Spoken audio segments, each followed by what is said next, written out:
going on the air from Florida with breaking news. This is going to be jarring, shocking, and probably painful to see. It is a devastating Category 4 storm. Honestly, people say that's a good question, but that's a really good question, and I'd like to explain that with a story. There was a time 15 years ago that I worked for asset owners and insurance companies. I was at this house with this little old lady and little old man, and he was sick, and the reason he was sick was because his house was full of mold, and he had mold poisoning.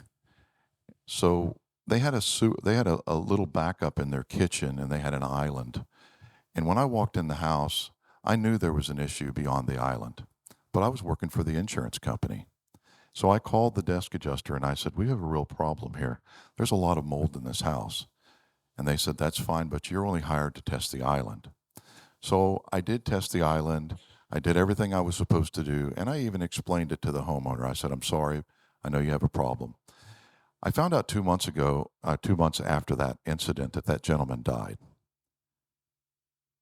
I wasn't working for them. I couldn't go test them, the rest of the house. And I've never forgotten that.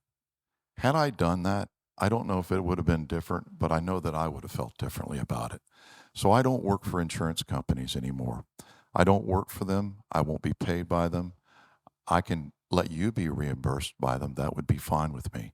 But I can't, in good conscience, work for them knowing that they might inhibit something that I might be able to help you with in your home.